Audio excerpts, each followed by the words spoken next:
Hey guys, welcome to another episode of Football Talk with Faithfulness. Yeah. So basically I'll be talking about the Uefa Champions League that kicked off this week. Yes.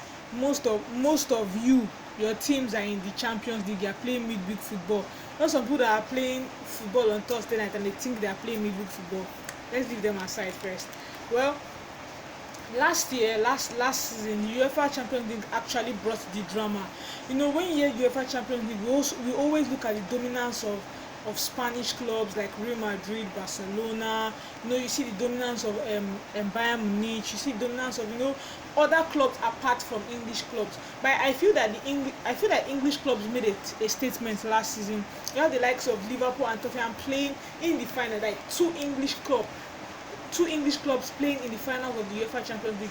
Though I don't know how soon that can be replicated, but that really it really made a huge statement for English football. Because I know that 90 or let's say 80% of people that watch football believe that the English Premier League is the most competitive league in the world. So I know some Ororo fans and Messi fans don't allow me to hear what, but that is basically like the thought. That's basically like the belief. The English Premier League is, will I even say, the most watched league in the world.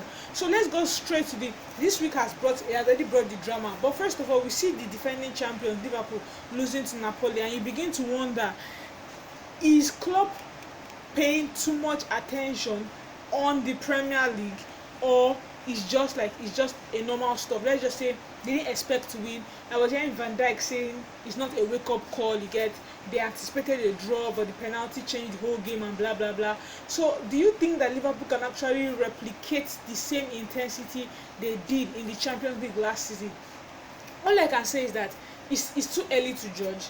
Yes, I know that. Like, I also heard of Robertson being attacked seriously on social media and all, and I feel that football lovers have to understand that they have to relax, they have to chill, they have to calm down. They can't be doing these things to players, because first of all, before they become footballers, before you rate these players as footballers, they're human beings first, and emotions matter. So I believe that football lovers should have to calm down in that aspect.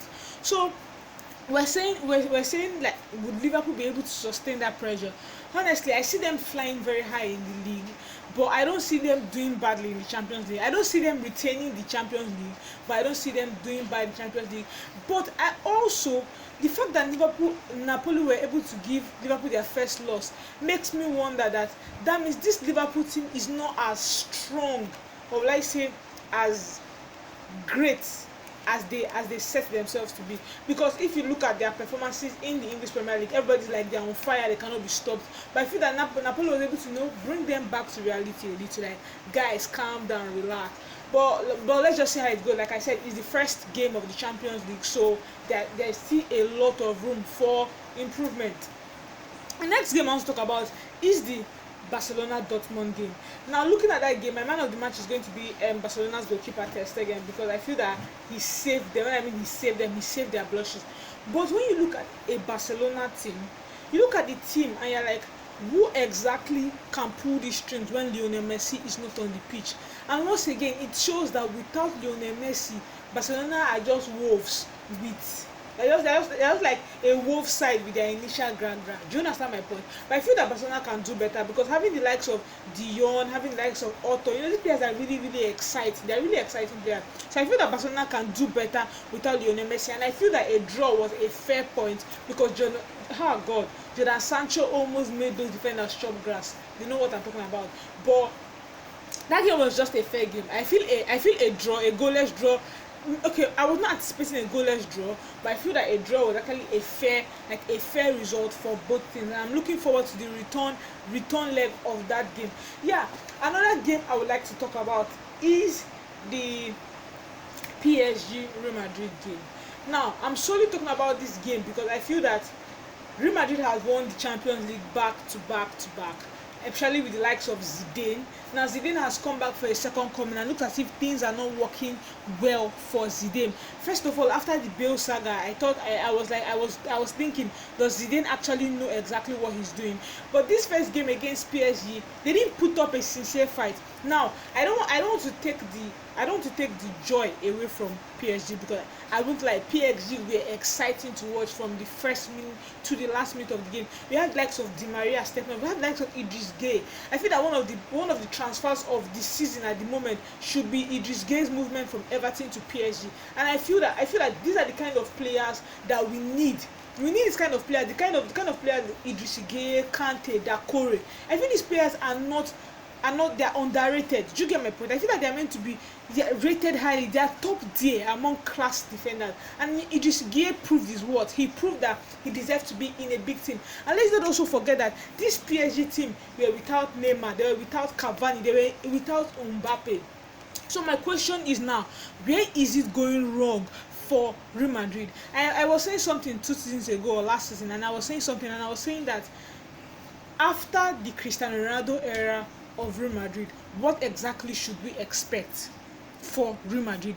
One problem I have is that I feel that I just feel Zidane is not flexible enough, because I feel these players are aging and they're playing the same style. Everybody has gotten used to the Real Madrid style of play. Even if you look during the weekend against Levante, where they almost drew that game, I feel that yes, Real Madrid is an attacking team, but they're losing it. They are not as compact. Yes, let me use that word. They are not as compact as expected, because Real Madrid used to be a very compact team. Like you can't even hold the ball against a Real Madrid team. But these days you see clubs toying with the defense of Real Madrid and all. So I feel that Zidane has to go back to the drawing board. I don't know if he's going to wait till January to get maybe better players or something. Also, I just noticed that Carvajal was not he was not too in shape. There are some crosses you expect from Carvajal and all, but he was not too. I don't know. I don't know. And that thing I'm looking at, maybe the aging of this player is also getting to them. Like, I don't really understand exactly what is going on with them, but I just believe that Real Madrid can do better, and Zidane obviously should save his head and do better. Like, Real Madrid can obviously do better.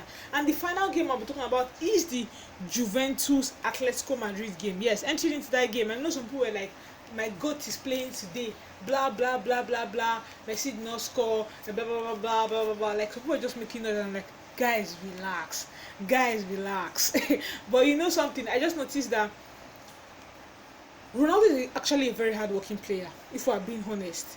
But he has passed that stage of trying to do the whole dribble stuff from the midfield to the wings and all. And I feel that it's time for him to know what next for him. If he's going to be, if he's just going to be a waiting 9, if he's going to be a waiting 9, or if he's going to be the Firmino kind of 9.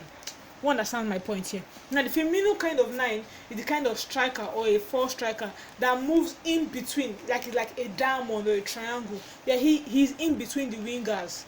You understand what I'm saying? Like, he's going to be in between Cuadrado and the likes. But now that they have Higuain playing as a 9, it's going to be difficult. So does Ronaldo play at the back of the striker?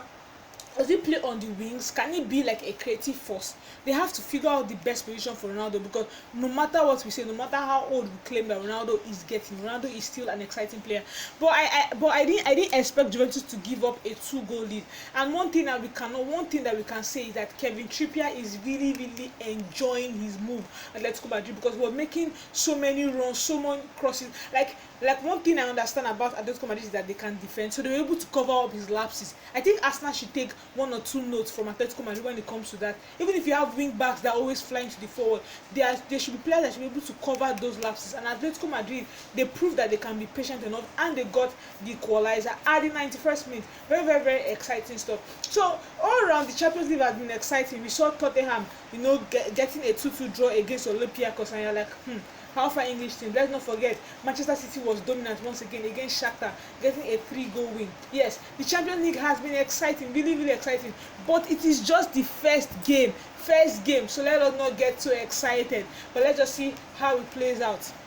Thank you guys so much for listening to the end. My name is Faithfulness, and if you also want to hear more about Faithfulness, you want to know more about this show, about the football talk and everything, just follow me on Twitter at I am Faithfulness, and also subscribe to my YouTube channel, Football Talk with Faithfulness. Thank you and God bless.